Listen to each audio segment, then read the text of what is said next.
अब भाई और बहनों, 90 डिग्री वाले प्रवीण पत्रकार ने तो खाली 20-25 लाख रुपए के गबन का ही आरोप लगाया है।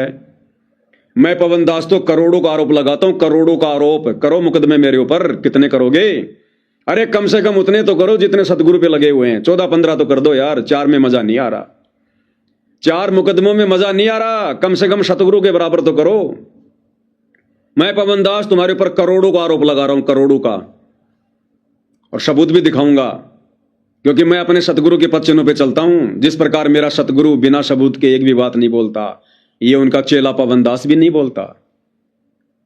और तुम कितने बड़े चोर हो, कितने बड़े ठग हो। संत रामपाल जी के परिवार वाले, उनके बेटा बेटी, भाई बंधु रिश्तेदार, कितने बड़े ठग, कितने बड़े चोर। सरेआम कह रहा हूं मैं पवन दास, सोशल मीडिया पर, देश और दुनिया के सामने, सतगुरु रामपाल जी के परिवार, उनके रिश्तेदारों से बढ़कर दुनिया में कोई ठग नहीं, दुनिया में कोई चोर नहीं। क्योंकि दुनिया जो ठगी कर रही है, जो चोरी कर रही है, तत्व ज्ञान के अभाव में कर रही है, उनको इतना दोष नहीं है। लेकिन भक्ति लेने के बाद यदि कोई संगत से ठगी करे, चोरी करे, उससे बड़ा महादोषी, महापापी, महाचोर कोई नहीं। और ये कोई बड़ी बात नहीं है। ये सतलोक आश्रम वाले जब सतगुरु रामपाल जी के सामने सतलोक में, सतलोक आश्रम बरवाड़ा में रहते सहते ठगी कर सकते हैं, चोरी कर सकते हैं, तो आज इनको किस बात का डर? आज तो सतगुरु इनसे सैकड़ों किलोमीटर दूर बैठा है जेल में। जब ये लोग संत रामपाल जी के रहते सहते सतलोक आश्रम में ठगी कर सकते हैं, बरवाड़ा में पैसों की चोरी करते थे, तो आज इनको किस बात का डर? आज तो कोई सवाल जवाब करने वाला नहीं। आज तो सतगुरु का कोई डर भी नहीं इन्हें। आज तो ना जाने क्या क्या करते होंगे। एक छोटा सा सत्संग आपको पूज्य गुरुदेव भगवान के मुख कमल से सुनाता हूं। अरे सतगुरु हमेशा संकेत करता है, केवल संकेत। अगर सतगुरु सतलोक आश्रम बरवाड़ा में अपने दिल का दर्द बयान कर दे तो लोगों का भक्ति से विश्वास उठ जाए। इसलिए सतगुरु रामपाल जी ने ज्यादा खोलकर संगत के सामने बातें नहीं रखी। इशारों इशारों में कई बार कह दिया सतगुरु रामपाल जी ने अपने बेटा बेटी के विषय में कि इस दास के 4 संतान थी, 2 लड़के 2 लड़कियां, और मैं अच्छे से जानता हूं वो आगे चलकर मेरी क्या सेवा करते, क्या मेरी खातिरदारी करते, उनका क्या उनका नेचर है, मैं अच्छे से जानता हूं। इस अंतर्यामी ने तो पहले ही बता दिया था, लेकिन संगत बुद्धि विवेक का इस्तेमाल नहीं करती। और आश्रम में संगत के दान की चोरी होती थी, ठगी होती थी। दान पात्रों से पैसा चोरी होता था सतलोक आश्रम बरवाड़ा से। कौन करते थे? यही सतगुरु के रिश्तेदार, यही बड़े बड़े सेवादार। आम भगत की औकात नहीं है दान पेटी में जाके दान चोरी कर ले। ताले लगे होते थे, ताले। और सतगुरु इस प्रकार के जो वचन अपने सत्संग के माध्यम से बोला करते थे, संगत को आगाह करने के लिए, संगत को संकेत किया करते थे कि नादानो, अगर सतलोक आश्रम बरवाड़ा में आके दान धर्म करना है तो किसी भगत के ऊपर या किसी सेवादार के ऊपर विश्वास करके उसके हाथ में मत दे देना। मेरे तक तुम्हारा पैसा नहीं पहुंचेगा। जब तुम मेरे पास में दर्शनों के लिए आते हो, उसी समय मेरे हाथ में देना। सतगुरु के हाथ में दिया हुआ जो है दान फलेगा। सतगुरु के हाथ में दिया हुआ। भाई और बहनों, यह भक्ति विधान है, इसको समझना खांडे की धार है। सतगुरु रामपाल जी हमें क्या कहते हैं सत्संगों में कि बच्चों, अपने 2 साल के छोटे बच्चे से भी यदि आप दान करवाना चाहते हो तो उसके हाथ में देके दान करवाना। ये नहीं कि ये लो जी 200 रुपए मेरे बेटे के, 200 रुपए मेरी माता जी के। नहीं, वो दान नहीं फलेगा। उस दान का फल उस आत्मा के भाग्य में नहीं जाएगा, उसके अकाउंट में नहीं जाएगा। सतगुरु रामपाल जी ने बताया, परिवार में 5 सदस्य हैं, नाम ले रखा है, चाहे कोई 2 साल का बच्चा क्यों ना है। भले माता पिता पैसा दे रहे हैं, लेकिन बच्चे के हाथ से वो पैसा सतगुरु के हाथ में दो। उस हाथ से छोड़ा गया दान काम करेगा। गुरु बिन माला फेरते, गुरु बिन देते दान, गुरु बिन दोनों निष्फल है, चाहे पूछो वेद पुराण। गुरु बिन दान पुण्य जो कर ही, मिथ्या होए कबू न फल ही। और सतलोक आश्रम बरवाड़ा में, अरे चलो बेचारे वर्तमान के जो नए नए भगत हैं, जिन्होंने सतलोक आश्रम बरवाड़ा नहीं देखा, जिन्होंने सतगुरु के अभी तक साक्षात दर्शन नहीं किए, अरे वो तो मूर्ख बन सकते हैं कोऑर्डिनेटरों के चक्रों में आकर, गुरु के परिवार के चक्रों में आकर। जो भगत सतलोक आश्रम बरवाड़ा से जुड़े हुए हैं, अरे तुम क्यों मूर्ख बन रहे हो?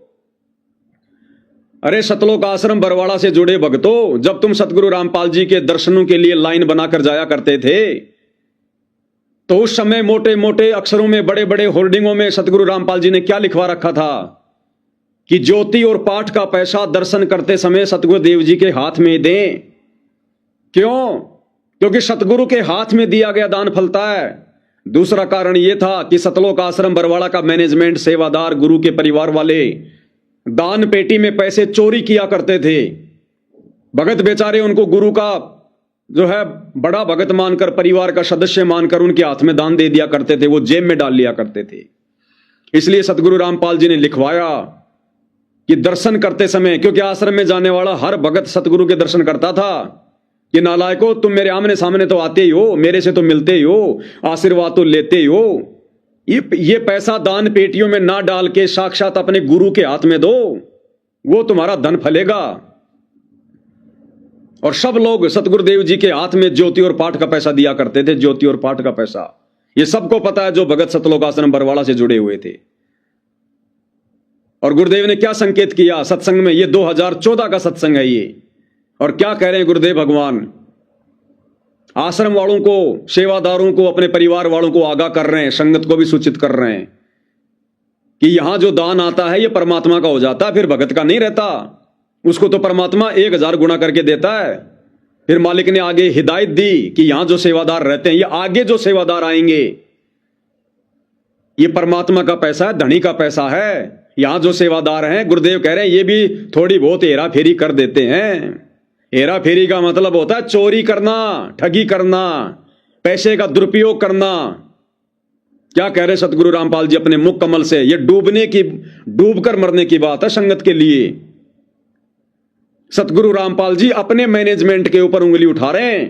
ये तो 2014 बरवाला कांड से पहले की बात है।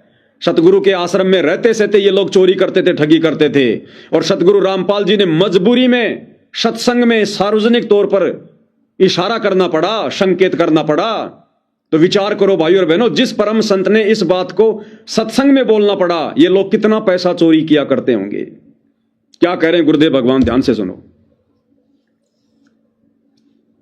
क्योंकि परमात्मा का विधान है, कहते हैं आप 1 रुपया दान करोगे, 1000 देता दाता आपको।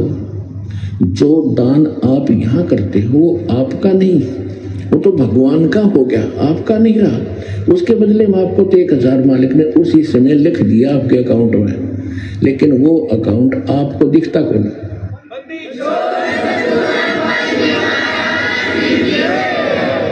जो अकाउंट परमात्मा ने आपका खोल दिया दीक्षा लेने के बाद, वो बैंक अकाउंट सूक्ष्म है। आपके अंतःकरण में एक मैसेज पहुंच जाता है, भगवान के ऊपर आपकी एक और फाइल है, उसमें ये मैसेज ऐड हो जाता है। अब आगे का संदेश सेवादारों के लिए है जो आश्रम में चोरी करते थे, पैसों की, दान की चोरी किया करते थे। 1 रुपया दान करा, 1000 आपके खाते में लिख दिया था। तो जो पैसा आपका था वो यहाँ चढ़ाया हुआ पैसा आपका नहीं है, ये परमात्मा का हो गया। और इस परमात्मा के पैसे को आप सदुपयोग करो, यहाँ दुरुपयोग ना करना इसका। जो यहाँ भी सेवादार है, आने वाले भी जो कई बार देखा है थोड़ी बहुत त्रुटियां ये कर देते हैं, तो आपने सावधान रहना पड़ेगा। ये क्या कह रहे हैं गुरुदेव? सेवादारों को कह रहे हैं मैनेजमेंट ही है सेवादार। कह रहा दास देख रहा है थोड़ी बहुत हेरा फेरी त्रुटि ये कर देते हैं, तो कह रहे हैं धनी का पैसा है, ये कांटे बन के निकलेगा, फिर कांटे बन के। सुन लो दोबारा से क्या कह रहे हैं परमात्मा। जो यहाँ भी सेवादार है, आने वाले भी जो कई बार देखा है थोड़ी बहुत त्रुटियां ये कर देते हैं, तो आपने सावधान रहना पड़ेगा। ये धनी का पैसा है। जो यहाँ भी सेवादार है, आने वाले भी जो कई बार देखा है थोड़ी बहुत त्रुटियां ये कर देते हैं, तो आपने सावधान रहना पड़ेगा। ये धनी का पैसा है, आपको तो दे दिया मालिक ने उसी समय, ये नहीं रखता अपने पास। ये तो पूर्ण परमात्मा है। कहते चारों युगों में देख लो हमने किसका रक्षा मारे। द्रौपदी ने 1 बिलांत का कपड़ा दिया था, 9 इंच ढेर लगा दिया उसका। सुदामा ने 4 चावल खुआए थे, महल बना दिया। तैमूर लंग ने 1 रोटी दी थी, उसको 7 पीढ़ी का राज बख्श दिया। तो कहते चारों युगों में देख ले हमने किसका रक्षा मार, हमने किसका लेकर ना दिया हो मारना, यानी कोई पैसा लेकर ना देने के उसने पैसा मार लिया मेरा। तो परमात्मा कहते चारों युगों में देख ले हमने किसका रक्षा मार, हमने किसी का पैसा रखा नहीं।